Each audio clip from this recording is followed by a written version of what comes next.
한동훈 대표가 하지 말아야 될 얘기를 하니까 욕을 얻어 처먹는 거예요. 그리고 대통령 깜냥이 안 된다, 속이 좁다, 자잘구대하다 이런 평가들이 나오는 거야. 같은 당대표면서 왜 이재명 대표에 대해서 이러쿵저러쿵 평가를 하냐고. 보세요. 한동훈이 한 말이에요. 평상적 구형이고 평상적 선고를 기대한다. 이 사건 같지도 않은 거에 대해서 이렇게 평가를 한 거야. 검사들이, 요놈들이 이재명 대표에 대해서 2년을 구형했잖아요. 선거법 위반에 대해서. 사실 사건도 안 되는 거야, 이거. 내가 왜 그런지 설명을 해드릴게요. 여기에 대해서 이 박지원 대표가 신랄하게 비판을 했는데, 자, 박지원, 금도를 벗어났다. 한동훈은 이런 표현을 씁니다. 금도를 벗어났다. 하지 말아야 할 얘기를 했다는 얘기예요. 아무리 정치판이 개판이라 하지만 정치판에도 금도가 있다며 상대 당대표에 대해서 당대표가 직접 나서지는 않는 판덕이 있다. 한동훈 대표의 평상적인 구형이고 평상적인 선고를 기대한다라고 언급한 것은 판덕을 읽고 금도를 벗어나는 소리다. 정치는 남의 불행이 자기 행복으로 전이 되지도 않지만 남의 불행을 딛고 일어서지도 못한다. 라고 주장을 했어요. 그러니까 너는 이재명 대표는 44.5%, 한동훈은 22% 차기 대선 후보 여론조사 이런 결과가 나온 거잖아. 이것이 국민의 뜻이고 민심이야. 이재명 대표가 낙마한다고 해서 네가 대통령 되는 것도 아니야. 너는 바보야. 왜 그런 얘기를 해? 이 얘기죠. 아주 신랄하게 비판하는 거죠. 너는 깜냥이 안 된다는 얘기예요. 이재명 대표 없으면 지가 대통령 되는 줄 안다니까, 한동훈은. 이게 말이 진짜 안 되는 사건인 게 뭐냐면은 진짜 말이 안 돼요. 기업과 심리상태를 재판하게 돼. 이재명 대표의 기업과 심리상태를 재판하게. 어떻게 재판해요? 김문기 전 도시개발공사 처장을 몰랐다고 한 말, 이 말 때문에 지금 기소된 거야. 두 가지 얘기를 했거든요. 아니, 몰랐느냐 알았느냐는 이재명 대표 마음 아니에요? 조금 할 수도 있고 많이 할 수도 있고 완전히 모를 수도 있고 이게 정도가 있다니까. 잘 몰랐다라는 표현일 수도 있잖아. 이걸 어떻게 재판하냐고. 그러니까 이 검사 이놈들이 진짜 미친놈들이에요. 두 번째는 국토부의 압박 때문에 백현동 부지 용도를 변경했다는 취지를 말했다라고 해서 공직선거법상 허위사실 공표네. 국토부의 압박 때문에 압박을 받아서 백현동의 부지 용도를 변경했다라고 말을 했어요. 압박 때문에 내가 심리적 압박을 받아서 국토부에서 공문을 3차례나 보내서 압박을 했잖아. 그래서 공포심을 느꼈어. 압박을 너무 심했어. 그래서 부지 용도 변경을 했다니까? 압박을 받았다니까? 이게 허위 사실 공표네.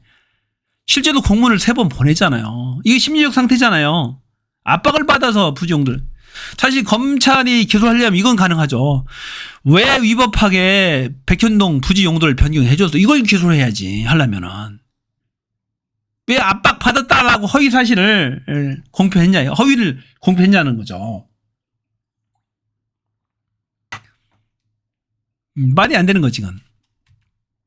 실제로 3차례 공문을 보냈어요, 국토부에서. 2014년도 1월달, 5월달, 10월달에 보낸 거죠, 성남시장한테.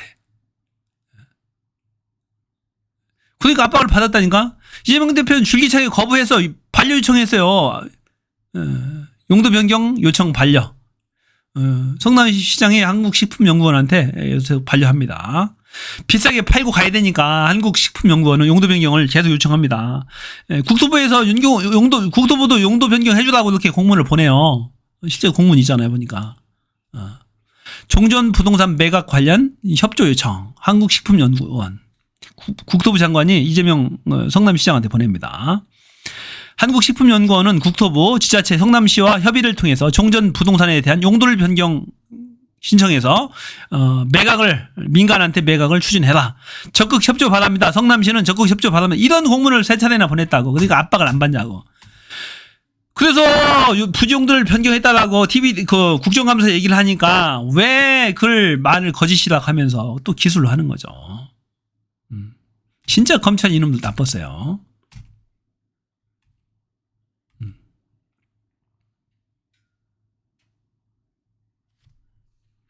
자, 공직선거법을 보니까 이런 게 나옵니다. 당선되거나 되게 할 목적으로 후보자 또는 후보자의 가족 등이 출생지나 가족관계, 신분, 직업, 경력 등에 관해서 허위사실 공표한 경우. 이거는 해당이 없잖아요. 앞부분은. 재산에 관해서 허위사실 공표하면 안 돼요.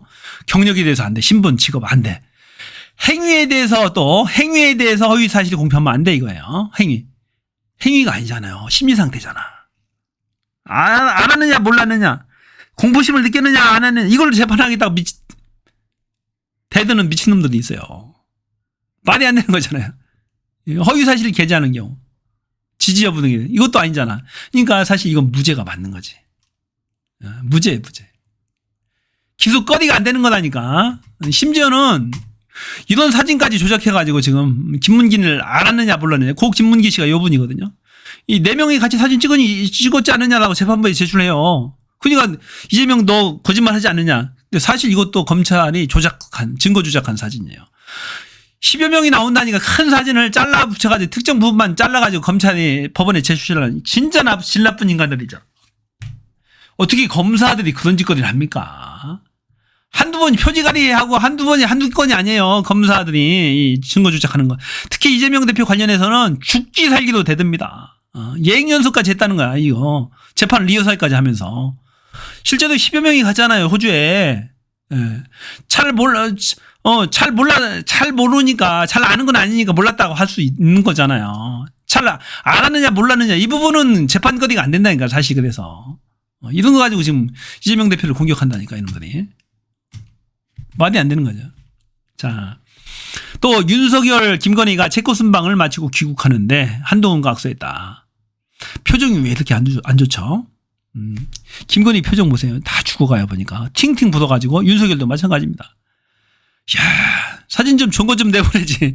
이 최고 정권이가 이거 내보낸 거예요 지금. 윤석열이 귀국했다고. 체코 원전 수주 나가리 안 되게 생겼죠 보니까. 급하니까 쫓아간 거예요. 잘 안 되고 있으니까 막 급하게 날아간 거예요. 체코 대통령 붙잡고 2박 동안 붙잡고 계속 회의하면서 이거 해줬으면 매달린 거지 막. 이거 계약합시다 매달려. 체코 대통령이 거부했죠. 잘 안 되고 있어요. 도다운 표정 보세요. 한동훈이 마중 나왔어요. 추경호, 정진석. 눈 보세요. 이 눈깔 보세요. 이렇게 지켜뜨면서 째려보죠. 진짜 무섭네요. 무서워요. 왼손은 아주 경직돼 있고 토닥토닥도 안 해요. 보니까 정진석 추경호 할 때는 토닥토닥 왼손으로 하더니 한동훈도 같이 쳐다보네요. 맞다이 뜨네 보니까. 자, 90도 폴더 인사도 안에 맞다이 뜨고 있어. 지금 이 장면이 윤석열과 한동훈 김건희의 현재 상태예요 지금. 이 상태라니까 지금. 아주 심리적 냉전 상태죠 냉전. 언제 폭발할지 모르겠어요. 이번에 김건희 특검, 최병 특검 어떻게 될지 몰라요. 재의결 들어오면 통과될 수도 있어요. 제가 봐서는. 통과될 가능성도 그래도 반까지는 아니더라도 한 3, 40%는 될 것 같아요. 보니까. 체코 원전 수주가 잘 안 됐다니까. 대통령실 원전 동맹 기반 구축, 협력 지평 넓혀. 잘 안 되니까 원전 동맹이라는 표현까지 있습니다. 윤석열 정부의 요놈들. 왜냐하면 윤석열 정부가 이 원전 사업을 최대 지적이라고 한 거야. 전국에 현수막 걸어서 막 자랑했다니까 국힘에서. 24점 벌어왔습니다. 막 떠벌리는 거지 내가. 앞으로 원전 수출 줄기차게 해서 많이 벌어오겠습니다 했는데 크게 나가게 되게 생겼죠. 원전 동맹은 김태효라는 작자가 또 하죠. 원전 동맹, 원전 건설, 운영, 연구 개발, 인력 양성 등 원전 생태계 전 주기에 걸쳐서 협력해 주겠다. 다 퍼주겠다 이겁니다. 다 계속 꾸준히 해줄 테니까 우리하고 계약만 해달라고. 그런데 이제 잘 안 된 거죠 이게. 안 된 거예요. 체코 대통령이 뭐라고 했어요. 윤석열 면전에 대고 최종 계약 체결 전에 확실한 게 하나도 없다. 원전 기업인 웨스팅하우스 지적 재산권 문제 해결하고 와 얘기죠. 정부 관계자도 아직 끝난 게 아니야 토로. 윤석열은 다 끝난 것처럼 막 낙관하고 있어요. 정신 나간. 떠버리 입 벌고 하나도 해결된 게 없어요. 급기야는 대통령실에서 김태효죠. 체코 원전 건설에 한국 유해 대한 머릿속에 없다라고 느꼈다. 볼게요. 체코 측이 원전 건설에 있어서 한국 유해에 대한은 머릿속에 없다고 느꼈다 이제. 체코의 머릿속에는 오직 대한민국밖에 없다라고 우리가 느꼈대. 정신 나간 놈들이야. 이게 김태효 똑같은 표현이죠. 심리적 해구산. 처음에는 핵공유라고 막 떠버려요. 미국과 핵공유 하기도 했어. 미국이 부인합니다. 아니, 핵공유는 아니야. 너무 나가지만. 하니까 심리적 해구산 우리 미국에 받고 있어라고 표현했죠. 그러니까 우리는 대한민국 국민들은 심지어가 안전하다고 느껴. 심지어 개구산을 받으니까. 또 중요한 건 일본의 마음이야. 마음 심리. 윤석열 정부의 수준이 이거밖에 안 돼요. 이거밖에 안 돼. 마음 심리. 데이터로 얘기해줘야지. 계약서도 도장으로 얘기해줘야 되는 거 아니에요? 그러니까 제가 미쳤다고 하는 거예요, 이놈들. 이거 보세요. 이 체코 원전 얼마나 저가에 지금 최우선 협상자도 일단 됐거든요. 최우선 협상자. 근데 이게 지금 빠그러지게 생긴 거죠. 얼마나 허황되게 지금 1차로 지금 낙찰이 됐는지 보세요. 1차로 지금 최우선 협상자로 낙점이 됐는지 24조 원전 수조 한국 단가가 3,571달러래요. 중국보다 낫대. 중국은 4,174달러. 저가 수주, 덤핑 수주 하려는 거죠, 지금. 미국이 5,833달러. 프랑스 7,931달러. 1kW당 이런 거예요. 1kW당. 원전 1kW당 이렇게. 프랑스보다도 배 이상이 낮습니다. 이거 남는 게 하나도 없어요. 체코 언론, 현지 언론이 한국이 덤핑했다는, 덤핑. 건설 작업에 체코와 유럽 노동자들 우선 참여. 한국 근로자들 가도 못해요. 최대한 유럽과 체코에서 쓰기로 한 거죠. 게다가 이런 의혹도 있어요. 보니까 북대서양 조약기구 회의 때 파벨 체코 대통령을 만나서 윤석열이 수출입은행을 통해서 원전 건설 금융 지원을 약속하기도 했다라는 기사가 떠. 그러니까 뭔가 깨름직해. 이것도 약속한 것 같아. 몰래 뒤에서 그런 사례가 있잖아. 이미 이명박 정권 시기에 2009년 12월 아랍에미리트 UAE 바라카 원전 수주 때 전체 수주액 186억 가운데 반전인 100억 달러가량을 한국 정부가 수출입은행을 통해서 28년 만기로 초장기 대출을 해주게. 남는 거 하나도 없죠. 이건. 문제는 한국의 신용등급이 UAE보다도 낮대. 그래서 비싼 금리로 돈 빌려서 싸게 빌려줘야 되는데.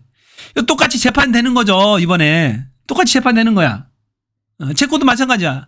똑같이 약속했다고 하잖아요. 보니까. 남는 게 없는 거죠. 게다가 아랍에미리트는 뭐까지 했어요? 상호 군수 지원 협정에서 특전사까지 파견, 유사시에 아랍에미리트에 국군 특전사까지 파병하기도 몰래 군사동맹을 약속했다가 나중에 국회에 들통났죠. 이거. 똑같이 뭘 퍼줬을지 몰라. 지금. 체코도 뭘 퍼줬을지 모른다고 윤석열이가. 그뿐만이 아니죠. 그 당시에 이명박 때 UAE에 기술 자문료 특허가 웨스팅하우스에 있잖아요. 지적재산권이 특허료를 지불했답니다. 고액에. 일부 설비는 웨스팅하우스에 맡겼고 고가의 장비인 발전기 터빈 등은 웨스팅하우스의 최대 주주인 도시바에 주문했다. 그러니까 남는 게 하나도 없는 거지. 그러니까 손해라고 하잖아요. UAE도. 채권자도 손해야 하면 할수록 윤석열 떠버리가 뭘 하겠냐고. 지재산 하나 5천만 원도 못 모았다는데 평생. 이런 사람이 대통령이 됐으니까 되는 게 없죠. 대한민국 망했습니다. 더군다나 체코는 이 설계할 때, 자, UAE는 세울, 국내에 있는 발전소를 그대로 복제에다 갖다 해주면 됐어. 근데 이 체코 원전은 틀리대요. 보니까 새로운 유럽 규격이 있대. 새로 부합하는. 그 규격에 맞도록 새롭게 설계를 해야 된답니다. 새로운 설계 기준을 적용해서 이중벽 경납 용기, 고압 캡처, 경납 용기, 여과 배기 설비, 대형 냉각탑 등 설계를 변경해야 된답니다. 한국은 해본 적이 없대요. 말이 안 되는 거죠. 그러니까 남는 게 없다는 겁니다. 자, 특종이 떴는데, 자, 블레스크라는 그 체코 최대의 이간질입니다. 여기에 김건희 특종이 떴어요. 무슨 특종이 떴을 것 같아요? 좋은 기사입니까? 나쁜 기사입니까? 보나마나 뻔한 거죠. 항상 이런 거잖아요. 김건희 비위.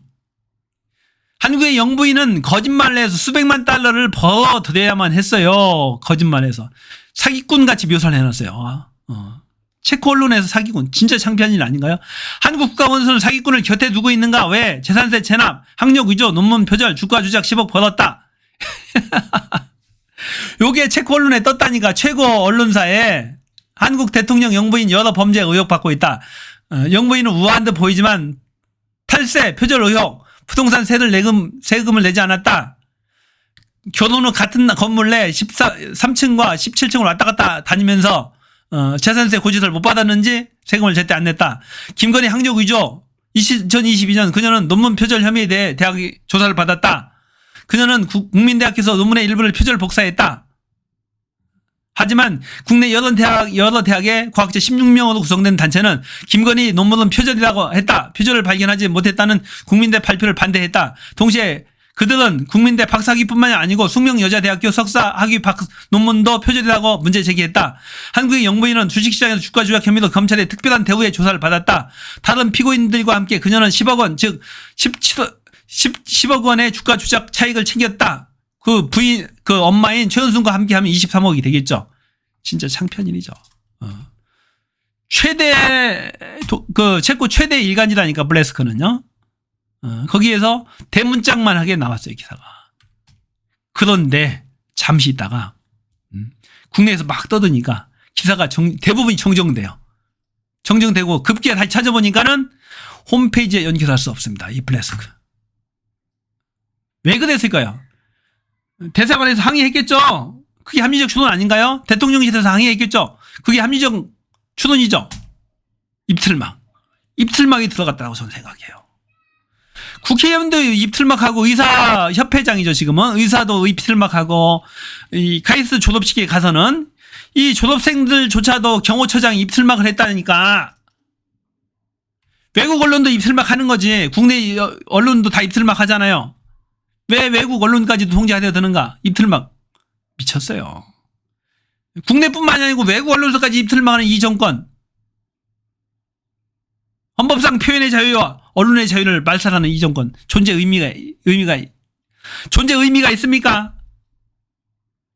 빨리 끌어내야 됩니다. 이대로 6개월 더 가면 대한민국 망할 것 같아요. 이제 끝내야 됩니다. 국힘의원들도 정신 차리라고.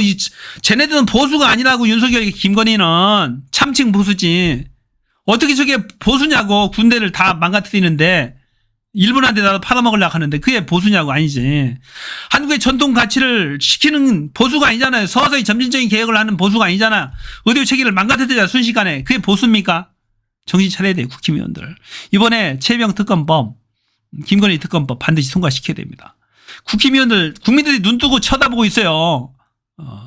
반드시 통과해야 됩니다. 여기까지요.